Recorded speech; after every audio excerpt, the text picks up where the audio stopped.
So what is the solution to a housing crisis anyway?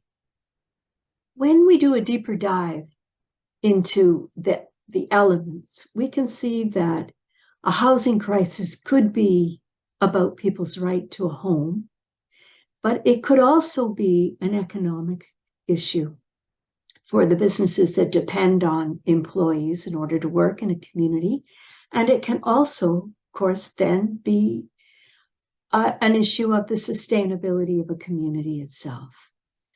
So as much has been written, and you'll find some of it on this toolkit, about the financialization of the housing problem, the way the market is no longer working to suit the needs of people who are living particularly in certain kinds of communities, which includes rural communities like ours, where housing prices have been low for some time, wages are low often, and it's a ripe area for investment. So we've been looking at financial solutions to the housing problem. We've been understanding it as a financialization systems problem. And so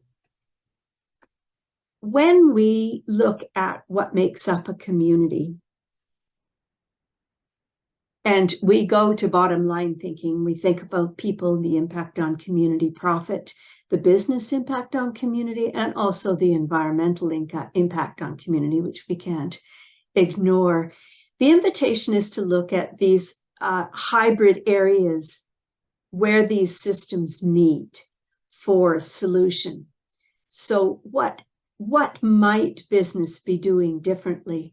What might people be doing differently? And what might we be doing differently around the environment when we think about housing, particularly with the opportunity now, the requirement perhaps to build certain kinds of housing that we must also account for being green, given the circumstance of climate change.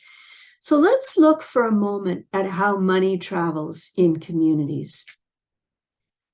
If we're sourcing capital, we know that business has a set of functions: purchasing, selling, lending, and investing.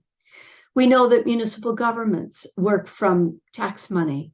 They use development fees. They use upper tier granting.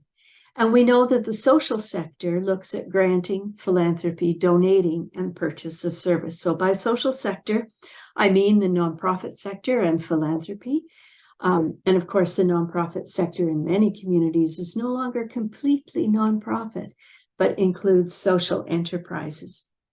So I'll tell you a quick story. About a decade ago, at a time when government funding was becoming harder to get and manage, parts of the nonprofit sector turned from a dependence on grants and donations to more entrepreneurial ways of doing business in order to meet mission.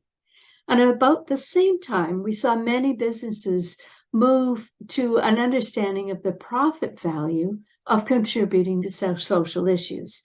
Think about Patagonia and climate.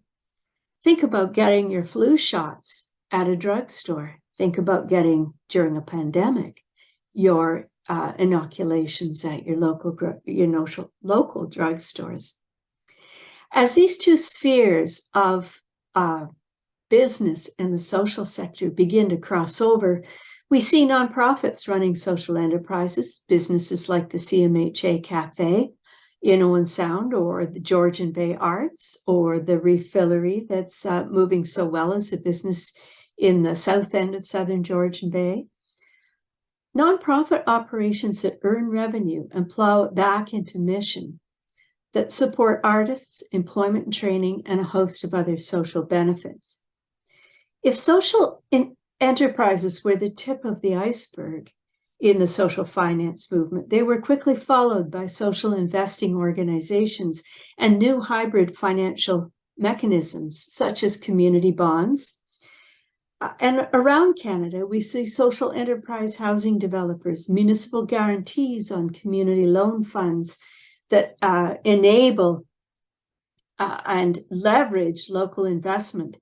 We see granting, but we also see social procurement, businesses that spin off from government investment.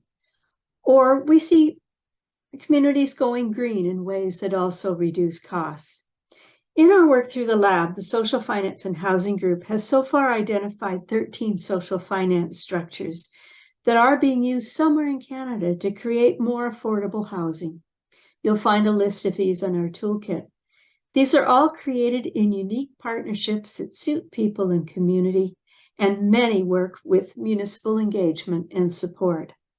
From Michael Brooks of RealPAC, who was part of the lab, to local Habitat for Housing calculations, housing experts are now scratching their heads about the current cost to build affordability ratios. Particularly in low-income communities like ours, we need other strategies. We are used to campaigns to buy local, but what if we work to this? Every dollar we spend, lend, or invest has the potential to impact on benefit to our community.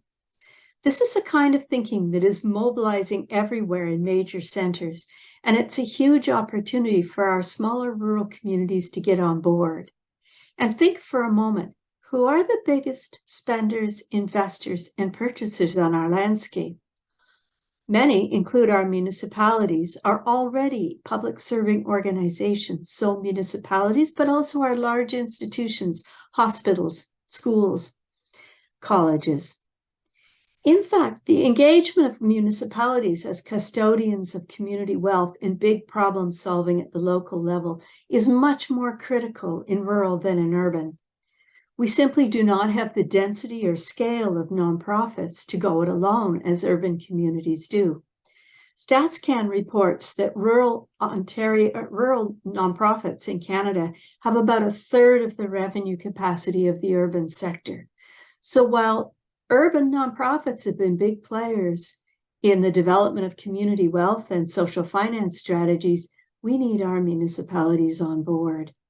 They are the key custodians of the wealth we hold in the commons, and there are ways to explore the leveraging capacity of community-owned property and tax dollars that attracts investment into not just any housing, but affordable housing, the housing that supports our current economies. These are new elements in the pro forma parameters that currently constrain commercial builds from being affordable, and this is the key area that we are opening for further investigation. We hope you'll join us.